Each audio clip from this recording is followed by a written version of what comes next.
74년 전 우리 전쟁이 발발했지만 오늘 이 시간 우리는 마음껏 찬양하며 예배를 드릴 수 있으니 하나님의 무궁한 은혜인 줄로 믿습니다.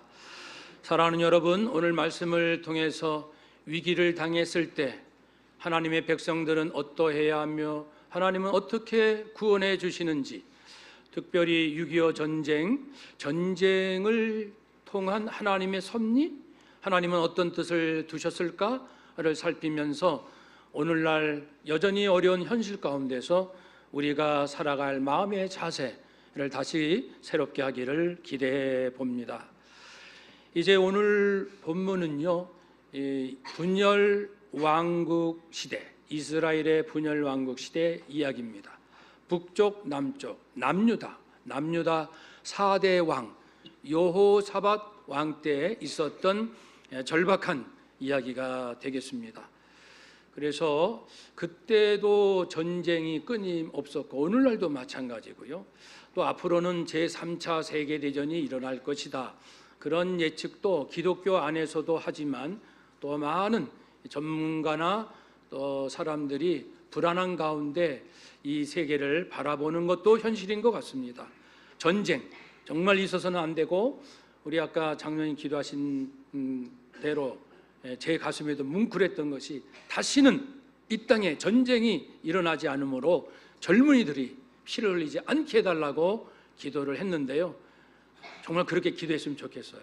한번 더 합시다. 하나님, 다시는 젊은이들이 피를 흘리지 않게 하옵소서. 아멘. 네, 이제 1절에서 4절의 내용을 살피면요, 이렇습니다.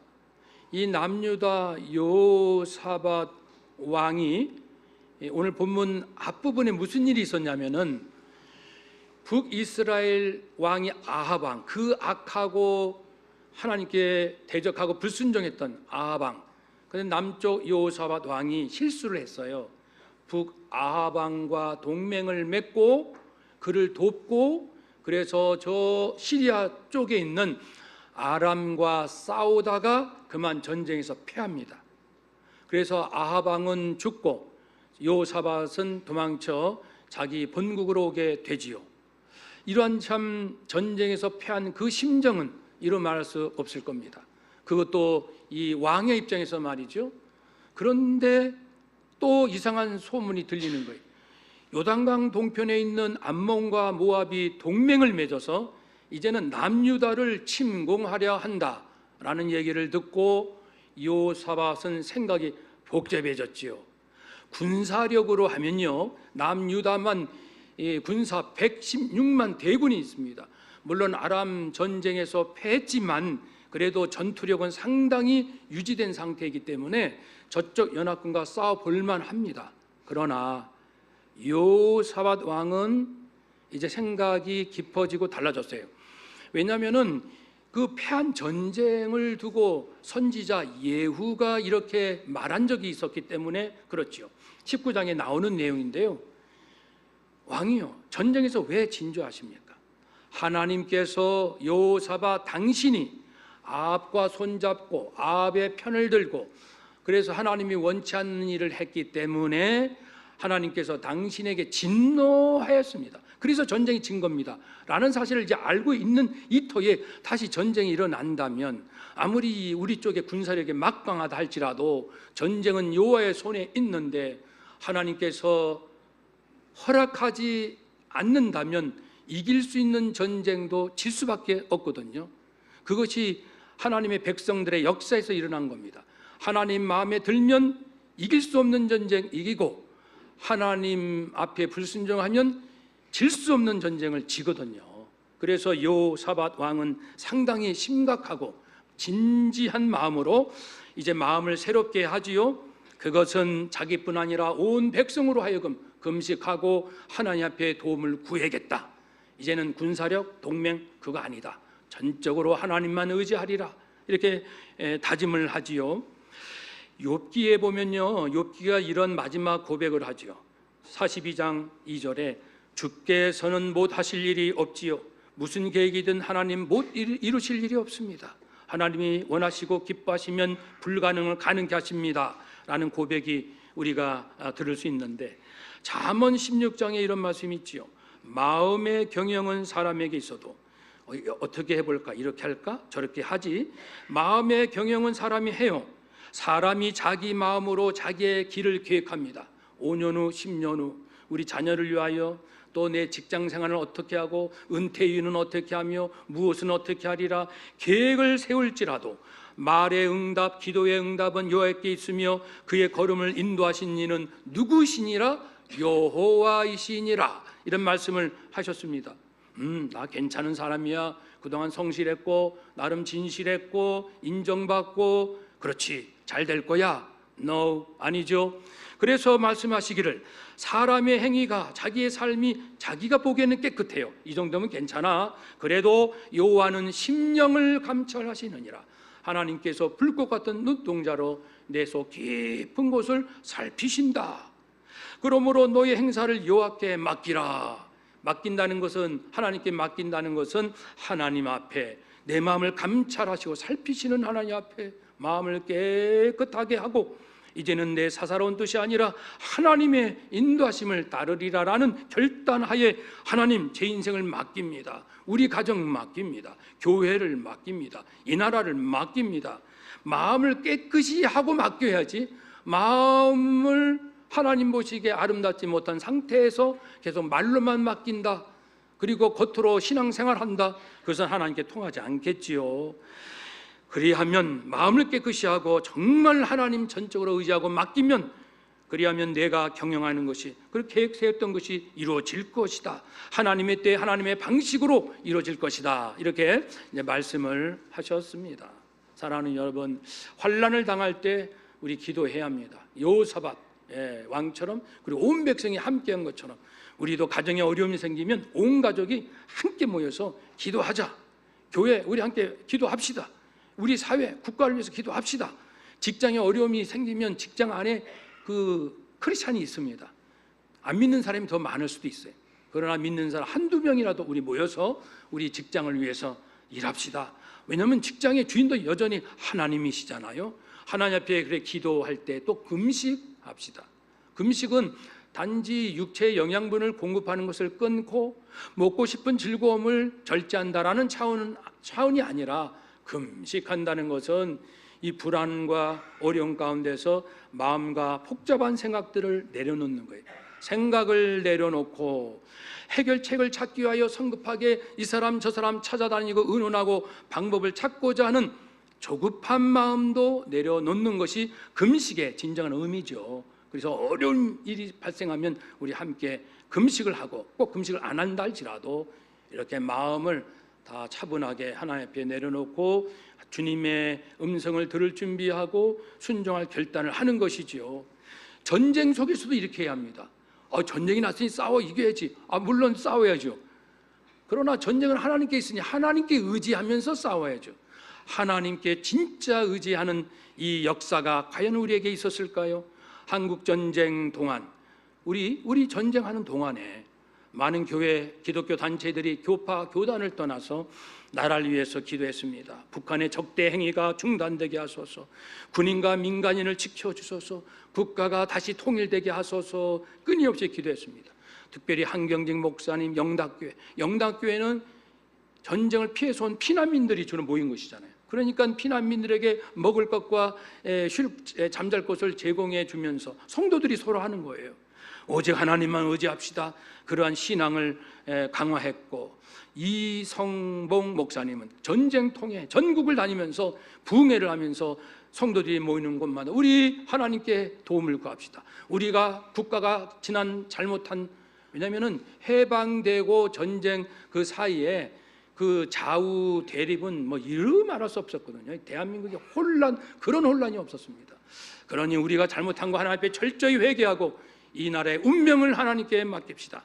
한번 따라합시다. 이 나라의 운명을 하나님께 맡깁시다. 아멘.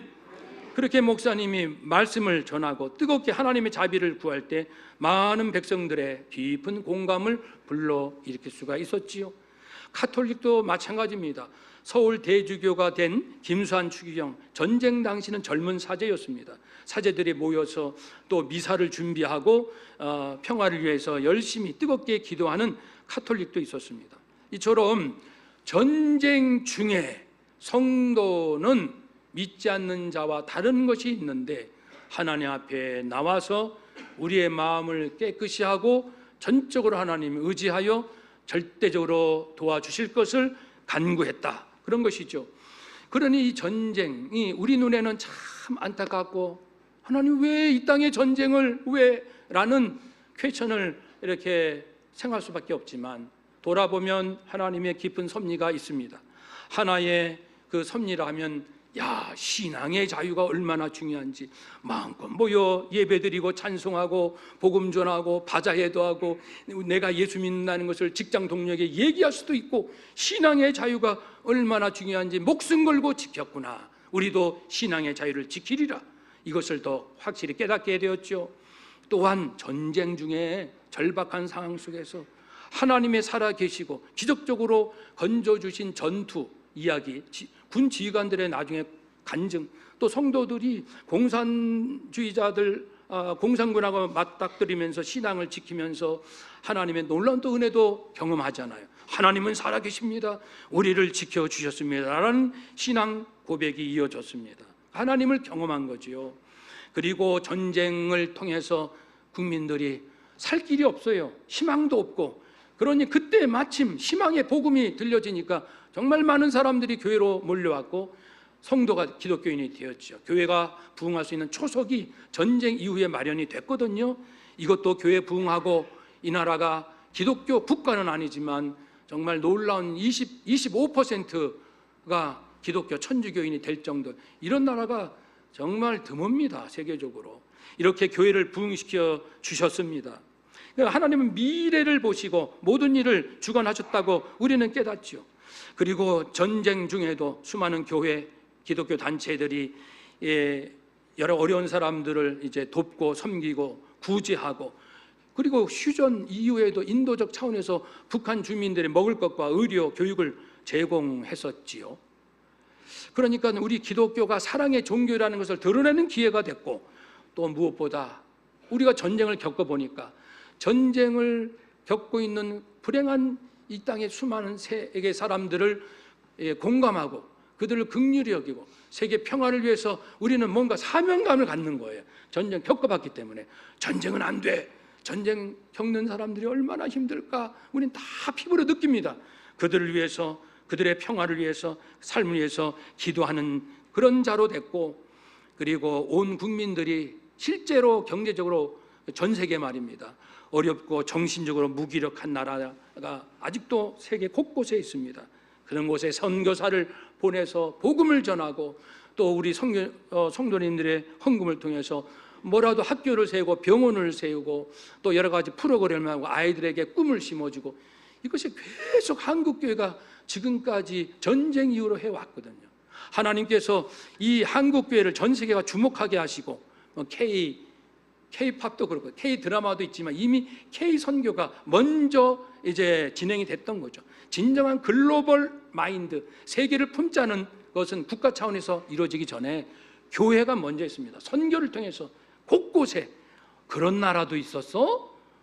라는 곳까지 생명 걸고 하는 선교사님, 또 후원하는 우리 성도들을 통해서 전 세계가 한국을 알게 됐고, 한국이 가난해서 일어섰고 남을 돕는 이런 위치까지 왔고, 하나님께 영광 돌리는 이러한 이것을 볼 때 전쟁 속에 담긴 하나님의 섭리를 우리는 깨닫게 됩니다. 하나님은 실수가 없으십니다. 우리 눈에 전쟁은 정말 고통스러웠지만 길게 보고 나중에 보고 하나님의 영혼의 관점에서 보면 하나님은 실수함이 없으시고, 하나님은 인류 구원, 한 영혼도 구원하시려고 여러 사건, 여러 환경, 여러 사람을 동원하셔서 거룩한 일을 지금도 행하고 계신 줄로 믿습니다. 우리 가정의 어려움, 혹 교회 일터, 국가의 어려움이 있다면, 많죠, 국가의 어려움은 지금. 그러나 이것도 우리가 바라는 거죠.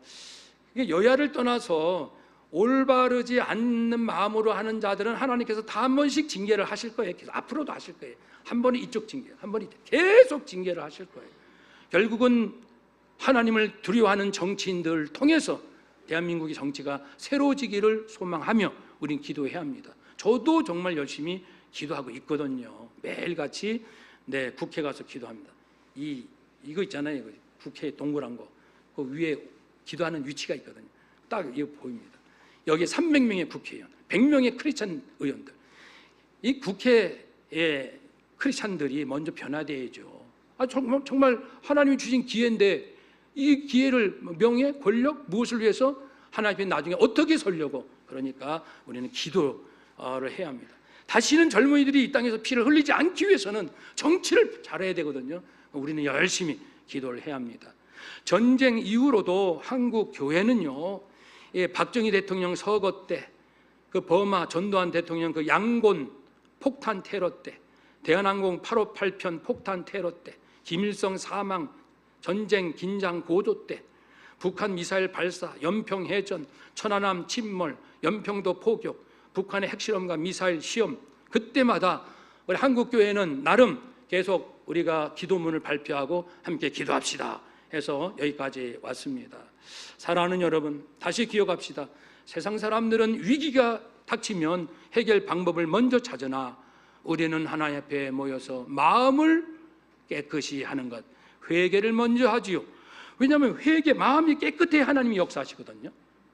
그래서 사도 바울도 말씀하시기를 육체의 소욕은 성령을 거스리고 성령의 소욕은 육체를 거스리나니, 그러니까 하나님의 뜻을 거부하고 자기 욕심대로 하려고 하는 자는 하나님의 성령의 인도하심을 거역할 것이고, 성령 따라 사는 자는 자기 멋대로 하는 거 나 싫어, 나 그렇게 살고 싶지 않단 말이야 라고 그런 걸 물리치면서 나는 오직 말씀 따라 성령 따라 양심 따라 살고 싶어요. 한번 따라 합시다. 하나님, 말씀 따라 성령 따라 양심 따라 사랑하며 살겠습니다.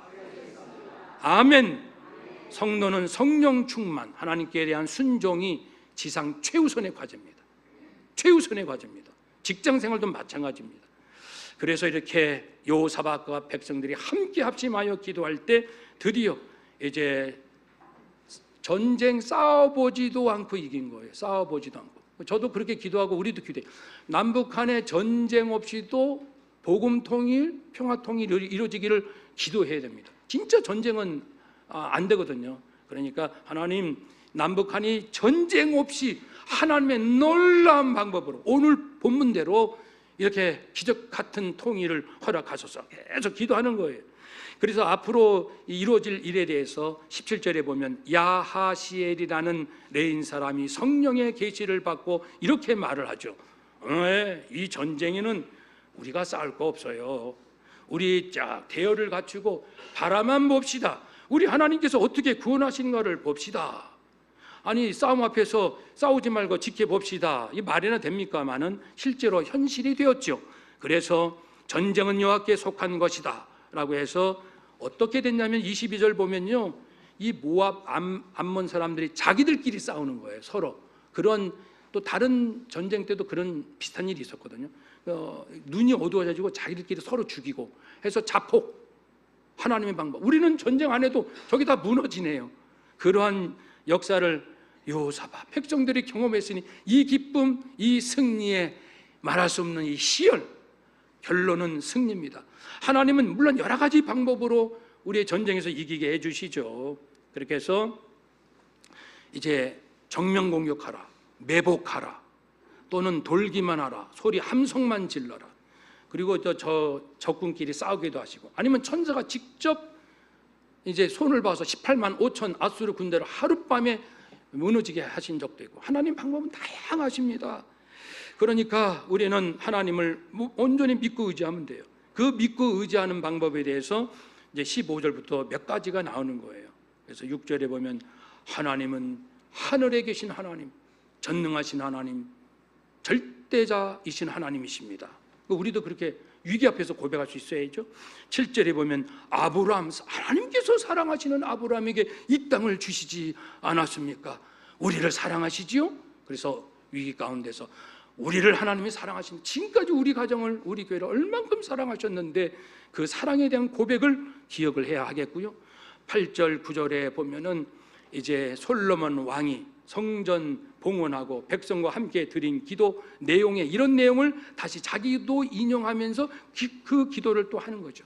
하나님, 만일 전쟁이나 난리나 견책이나 전염병이나 기근이 우리에게 임하면, 공동 번역으로 하면요, 전쟁이 나거나 곡식이 여물지 않거나 전염병이 퍼지거나 흉년이 들거나 어떤 재앙을 당하든지 주의 이름이 이 성전에 있고 우리가 이 성전 앞과 주 앞에 서서 이 환난 가운데서 주께 부르짖은즉 주께서 들으시고 우리를 구원하시리라, 이렇게 기도했거든요. 솔로몬과 백성들, 여호수아박과 지금 백성도.